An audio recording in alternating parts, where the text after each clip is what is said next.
just waiting for the final whistle. Waiting for the final whistle against Leganes at the Bernabeu. I hope I can be heard well this time. I think I have a better microphone. And well, I think that like this, honestly, despite giving it our all and staying in the fight, I think we're not going anywhere. Hi, guys. I think we're not going anywhere. This was Bellingham's goal that I believe gave Madrid its whole life, which we filmed from the stands here, the Mexican girl and I. The Mexican girl who's filming me now, huh? There she is. And well, if this goal hadn't happened, I think we would have come back in any case, but well, in that way and with controversial plays, huh? Because we have to deal with the good, the bad, and the unjust when it's our turn. In favor and when against and when they favor us. Because for me, what happens to Güler is not a penalty. I think it is not a penalty. Well, there is contact, of course. Can it be called? Yes, but it's a soft penalty that if it was against us, we would be really upset. But I come here to remind you, as you already know, that in the month of February, in 3 matches, we were robbed in an absolutely miserable way. With plays that offered no doubt, today's at least they offer doubts and interpretations. I think the penalty is not a penalty. In the same way that I believe what Bellingham does when the Leganes player gets away and is in front of Lunin. I think we need to be consistent with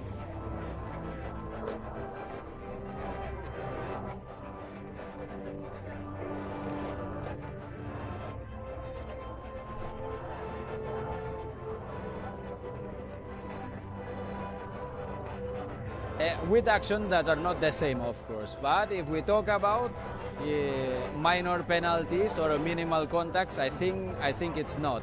I think the goal by Leganés, it's lamentable how Lucas Vázquez retreats. I'm recording this afterward outside the stadium because I had forgotten to highlight about Lucas, which is tremendous. And the possible handball by Oscar when he takes it in that struggle with Asensio, which might have happened.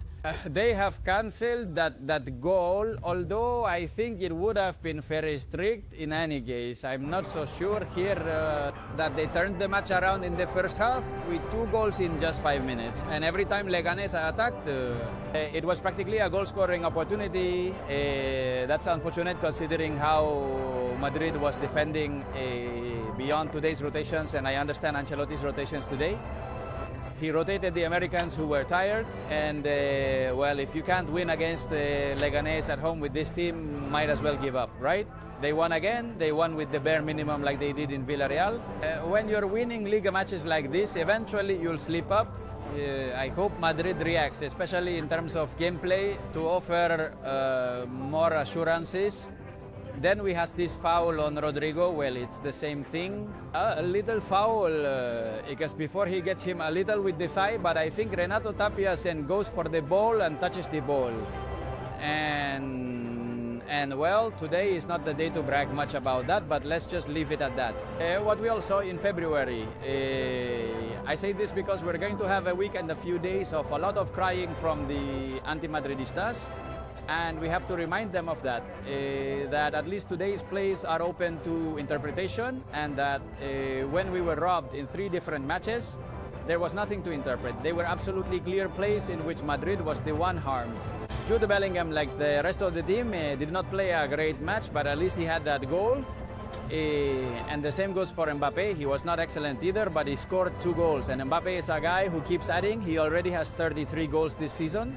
He gave us a very important victory today, because if it weren't for his participation, we wouldn't have won this match. And there's not much more to say than the image is bad and that we have to improve a lot. Well, they're going to kick me out of the Bernabeu in a moment. I want to remind you of 2 or 3 things that, if not in the later video, they won't fit anymore, and they are.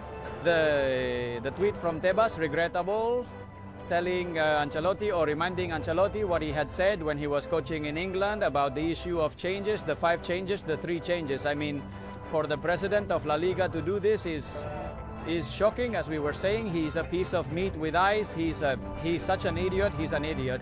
How is it possible that you devalue your competition? You're attacking the biggest attraction you have for this league, right? Well, Atleti drew I think Atleti says goodbye to the league. But by the way, Simeone said he hasn't gotten over it. It's funny, it's even a bit sad. When they asked him again, the guy said the same thing about drawing against Espanyol.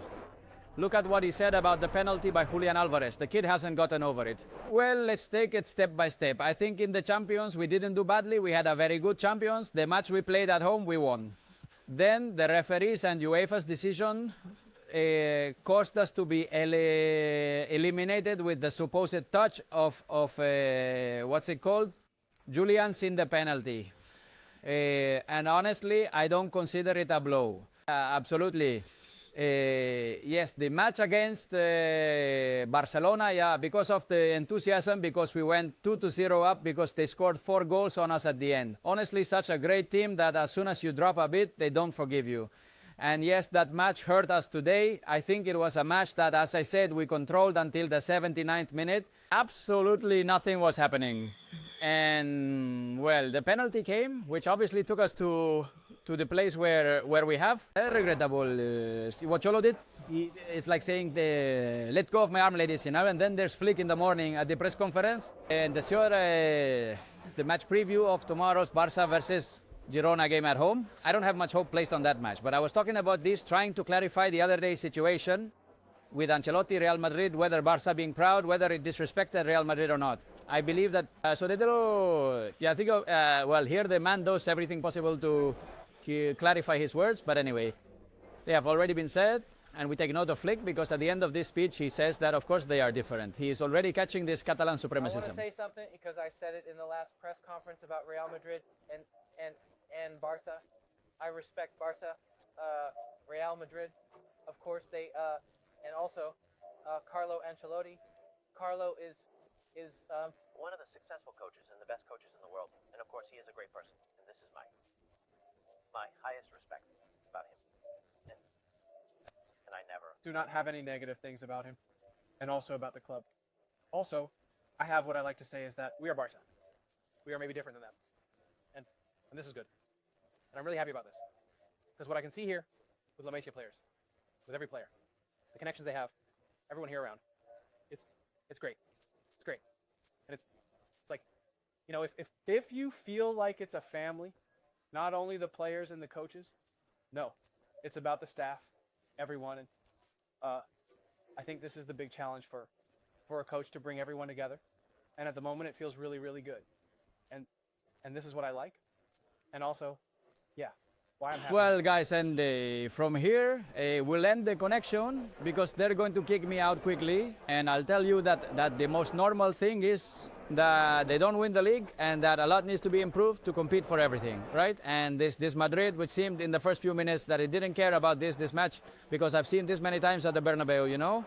It gives that impression in the first few minutes that the situation, we're leaving now. That it doesn't concern them, it seems very easy to them, and so on, and in the end we end up as we do. Hope you all do well. Like the video if you enjoyed it, please subscribe to the channel, comment, share. We thank our sponsor, and then we'll return with another video. Bye.